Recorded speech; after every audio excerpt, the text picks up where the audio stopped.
है वो परमार्थ नहीं कमा सकता। और सबसे अच्छी बात है कि अगर तुम तुम्हारा अच्छा चाहते हो, दूसरे का अच्छा करो। तुम इज्जत सम्मान चाहते हो, दूसरे की इज्जत और सम्मान करो। तुम चाहते हो तुमसे कोई प्यार करे तो तुम उससे प्यार करो, तब प्यार तुम्हारे पास, प्यार करोगे प्यार तुम्हारे पास लौट के आएगा।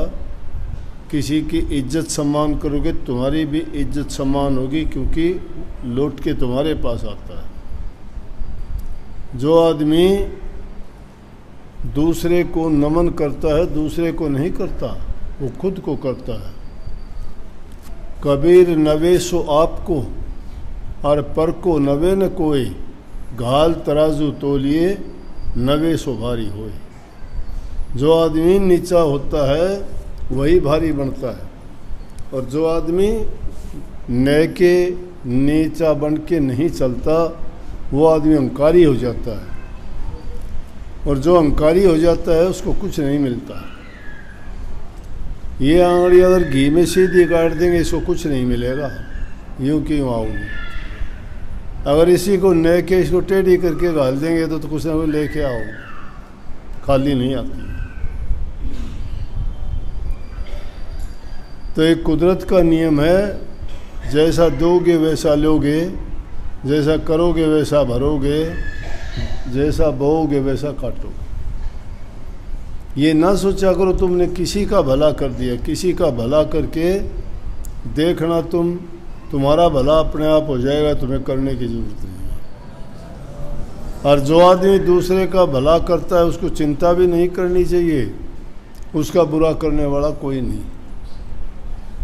इंसान अपना बुरा करता है तो खुद करता है, बुराई उसके दिल में पहले पैदा होती है। अगर किसी चीज़ को रोकने के लिए, बांधने के लिए ना कोई छेद है, ना कोई खूंटी है, ना कोई दीवार में और कोई ऐसी चीज़ है जिससे कोई चीज़ अटके बंधे, कैसे अटकेगी, कैसे बंधेगी। तो ये इस तरह वाली जो कमियां होती हैं वो इंसान को गिराती हैं। जो कोई तुम्हारे पास आता है प्यार से बोलो, बैठाओ, पानी वानी की पूछने के बाद में फिर उससे उसका हाल चाल पूछो। ये एक बहुत बड़ी बात है। आदमी किसी की बात सुनता है, उसका दिल का हाल जानता है, तो समझो कि उसके साथ बात करने से अगले को खुशी मिलती है, और बात करने से उसके दिल का बोझ भी हल्का होता है, खुद भी इंसान का होता है। और किसी का भला करके देखना, तुम्हें अंदर से खुशी मिलेगी।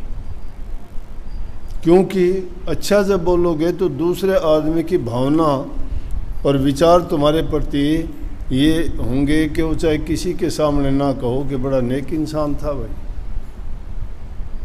प्रकृति में बहुत अच्छा नियम है, यहाँ हम जो बोलते हैं, एक शब्द भी बोलते हो कहीं जाता नहीं है। फ़ोन पे बात करते हो, यहाँ बात करते हो, किसको कहाँ सुनता है जाके, पकड़ लिया उसने। अपने पास पकड़ने वाली चीज़ नहीं है। नहीं, हमें भी पता लग जाए कि उसने दिल में हमारे प्रति क्या सोचा। पास में जो होता है उस आदमी का पता लगता है कि वो हमारे बारे में क्या सोचता है। एक आदमी किसी का भला करता है, वो उसकी तरफ देखता है, बोले चाहे कुछ भी ना, लेकिन वो बड़ा कृतज्ञ हो जाता है। उसकी आंखों से, चेहरे से, हाव भाव ये बता देता है उस आदमी को धन्यवाद जो करता है। चाहे ज़बान से वो ना बोल पाए ना, तो भी उसका जो चेहरा होगा ये बता देगा कि हाँ, जो उसने अच्छा किया है उसका बदले में उसने कुछ कहा है। हिंदुस्तान में जो मुसलमान राज्य कायम हुआ ना, वैसे ही नहीं हुआ था। घटना तो थी वो और तरह की, लेकिन मैं तो बात दूसरे ढंग से बताऊंगा। बादशाह था, उसके लिए उसका शिकारी शिकार करके लेके आता था। तो एक दिन उसने क्या किया, शिकार करके जब वापस आ रहा था तो एक हिरणी का छोटा बच्चा था, उसने बच्चा भी उठा लिया।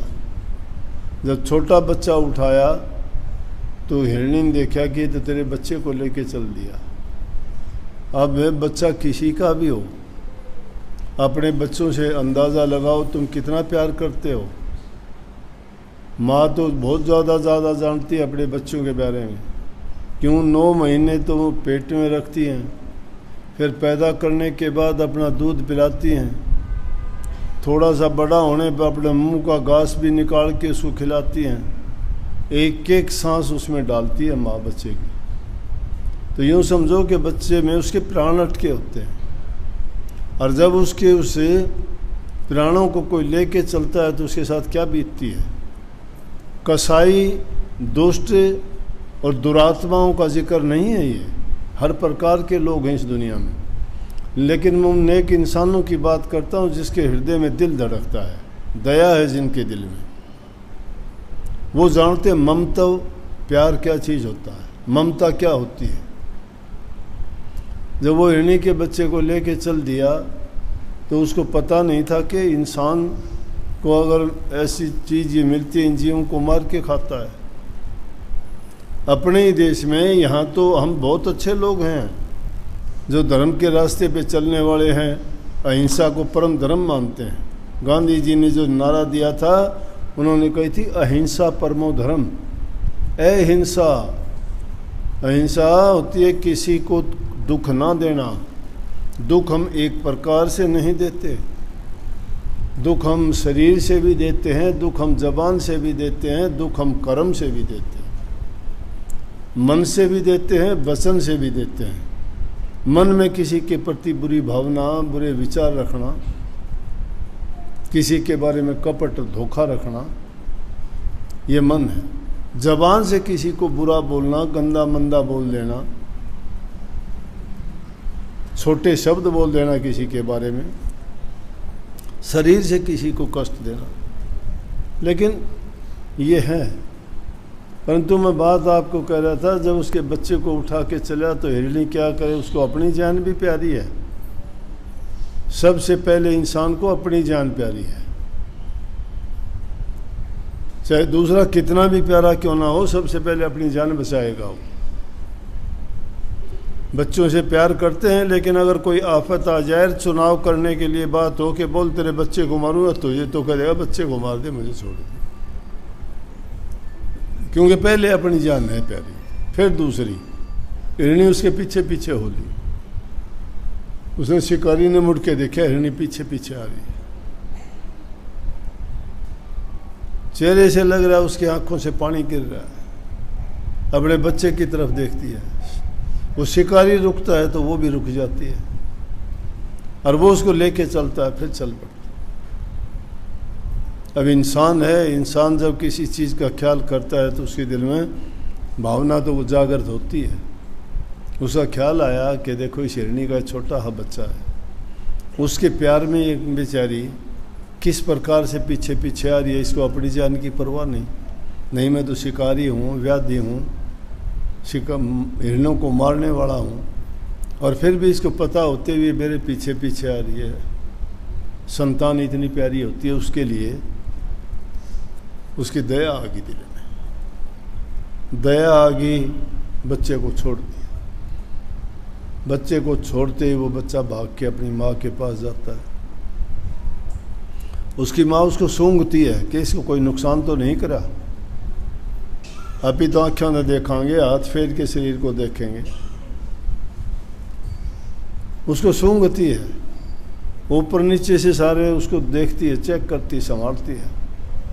जीभ से उसको चाटती है, आशीर्वाद है। जीभ से चाटना, ये जो जानवर होते हैं, इनकी जीभ ऐसे जो चाटते हैं, उसका मतलब है वो उससे आशीर्वाद देते हैं, प्यार करते हैं, जैसे तुम सिर पुचकारते हो। उसने उसको चूमा, चाटा, और फिर गले से लगा के बहुत खुश हो,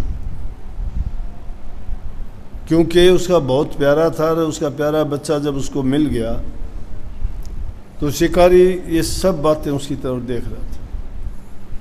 और वो फिर देखने के बाद में उसने 3 बार ऊपर मुंह किया, पूंछ उठाई, कान उठाए आकाश की तरफ, फिर नीचे किया।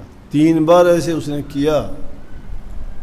वो भी देख के हैरान हो गया कि इसने क्या किया, क्या इशारा किया। चला गया। रात को उसको सपना आया कि जा तुझे हिंदुस्तान का राज मिलेगा। परमात्मा के दरबार में उसने ये दुआ की कि जिसने मेरे बच्चे को छोड़ा है, उस पर जिसने इतनी दया की है परमात्मा, तुम उस पर दया करना। कि ऐसी दया हुई कि उसके कारण मुसलमानों का राज्य हिंदुस्तान में कायम आया। मोहम्मद गजनी और गौरी आए यहाँ, तो ये मोहम्मद गौरी के वक्त की बात है। उसने युद्ध किया, हिंदुस्तान में आकर राज किया। तो आदमी किसी के ऊपर करुणा दया करता है, उससे प्यार करता है, किसी पर कोई एहसान नहीं करता। समझो दूसरे का अच्छा करते हो, तुमने तुम्हारा अच्छा कर लिया। तो इसलिए हमारे देश में परंपरा चली, खुद भूखे रह जाओ, अतिथि आता है उसको खाना खिलाओ। तुम्हें चाहे कोई तकलीफ़ हो, अतिथि को तकलीफ़ नहीं होनी चाहिए। लेकिन अब तो ज़माना बदल गया, संस्कार सब हमारे टूटते जा रहे हैं, भूलते जा रहे हैं, विकृतियाँ आ गई, सोच में आ गई, ज़माने की बदलती हुई ऐसी हालात है कि जिसको जानने में बड़ा परेशानी है। बच्चे माँ बाप का कहना नहीं मानते हैं। बूढ़े बुज़ुर्ग का अगर कहना मानते तो समाज की ये हालत नहीं होती। अब माँ बाप बच्चों की जिद के सामने झुक जाते हैं।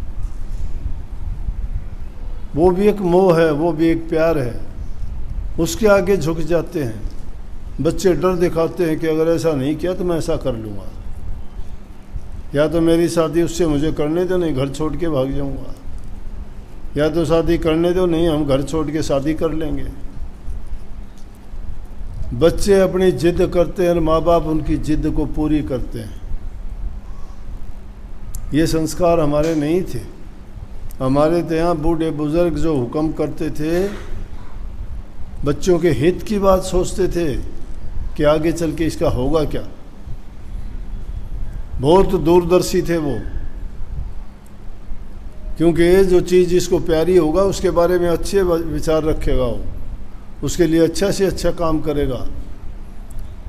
लेकिन बच्चों की इतनी छोटी बुद्धि होती है कि वो तो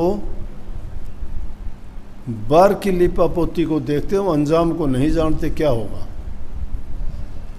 अब एक बहुत बुरी सी चीज़ है और उस पर पेंट कर दिया गया बहुत सुंदर सा। पेंट तो उतर जाएगा ना, कुछ टाइम के बाद निकले तो वहीगा जो मिट्टी है जैसी है, वो दबी हुई है। तो ये थोड़े समय के लिए विचार ऐसे दिखाई देते हैं, अच्छे हैं, पवित्र हैं, शुद्ध हैं, हमें लगता है कि हाँ जो हम सोचते हैं वो बिल्कुल सही है, लेकिन हमारा अनुभव नहीं है कि कैसे निकलेंगे। इसलिए माँ बाप की अवज्ञा नहीं, आज्ञा का पालन करना चाहिए। बुज़ुर्गों की बात को सुनना चाहिए, उनकी सेवा करके उनको रिझाना चाहिए, उनका दिल जीतना चाहिए, जिससे खुश होकर अगर वो आशीर्वाद देंगे, उस आशीर्वाद को परमात्मा को भी मोड़ने का हुक्म नहीं है, उसके पास ताकत नहीं है, क्योंकि उनको माँ बाप ने बनाया है और उसके लिए माँ बाप अपनी जी जान पूरी लगा देता है, उसी के हित की बात करता है। और हम अगर उसी को ठुकरा देंगे तो हमारा अच्छा होने की गुंजाइश कहाँ है। इसलिए माँ बाप की सेवा, माँ बाप की आज्ञा मानना, गुरु की आज्ञा तो बाद की बात है। गुरु की आज्ञा वही मानेंगे जो माँ बाप की सेवा करते हैं, और जो उनकी आज्ञा का मान, उनकी ज़िंदगी में कभी दुख नहीं आता। कभी किसी के साथ कपट ना करो, धोखा ना करो, झूठ छल कपट की बात ना करो। ऐसा करोगे डूब जाओगे। जो भी, क्योंकि जिसको पता लगेगा वो नफरत करेगा कि ये तो धोखेबाज आदमी है, ये तो कपटी आदमी है। और एक के साथ जो कोई कपट धोखा कर दे तो उससे ये आस ना रखना तुम्हारे साथ नहीं करेगा, क्योंकि उसका गुण है, वो करेगा, सबके साथ करेगा, उसका गुण है। जिन किसी के साथ कर दिया तुम सोचो ना मेरा तो मित्र है, उसके साथ खड़ा हुआ मेरा तो मित्र है, तुम्हारा मित्र नहीं है। तुम्हारे मित्र में ये गुण है, उसने दूसरे का कर रखा है तो तुम्हारा भी करेगा। जिस दिन, क्यों, स्वार्थी आदमी है, जिस दिन उसका स्वार्थ पूरा नहीं होगा उस दिन मुंह मोड़ लेगा वो। ये दुनिया बड़ी और तरह की है, आजमा के देखोगे, जो जो बीतती जाएगा टाइम और उनसे वास्ता पड़ता जाएगा, जब इंसान को समझ आती है। इंसान दिखाई कुछ देता है बाहर से, लेकिन अंदर के अंदर वो जैसे रुई में आग लपेट के रख दे, ऐसा है। देखने में तो रुई बाहर से बहुत अच्छी साफ दिखाई देती, लेकिन उसमें आग लिपटी हुई है, और वो आग कितने दिन तक रहेगी, रुई जल जाएगी, बाहर आके प्रकट हो जाती है। इसलिए भाई अच्छा किया करो। 2 रोटी खानी है, 4 दिन की ज़िंदगी है, ज़्यादा बड़ी नहीं है। अगर इसमें अच्छा करके जाओगे सुखी जाओगे। भरोसा है ज़िंदगी का, मेहनत नहीं लगती। फिर किस लिए पाप कमाते हो, किस लिए बुरा करते हो, किस लिए धोखाधड़ी करते हो, सोचते हो ये करेंगे वो करेंगे, सब दरा दरा रह जाएगा। इसलिए उस घड़ी का ये ना सोचा करो उसके बहुत दिन है ना, उसका दिन हो सकता है अगली घड़ी हो, अगला ही दिन हो, शायद ये मिलन ही आखिरी मिलन हो, उसके बाद मिलना ही नहीं हो। जो इंसान इन बातों को मानता है वो पाप कर्म से बच सकता है, लेकिन दुष्ट आदमी ऐसा नहीं सोचता। दुष्ट आदमी तो सोचता है ना मैं ही रहूँगा, और तो सारे मर जाएंगे, मैं रहूँगा, क्या काम आएंगे, ना ये महल मकान काम आने, ना कोई ज़मीन जायदाद काम आनी, ना कोई ये दूसरे पाखंडबाजी करते वो काम आने। काम आएंगे इंसान के नेक कर्म। नेकी करो और अच्छा जीवन जियो, यही हमारा उद्देश्य होना चाहिए जीवन का।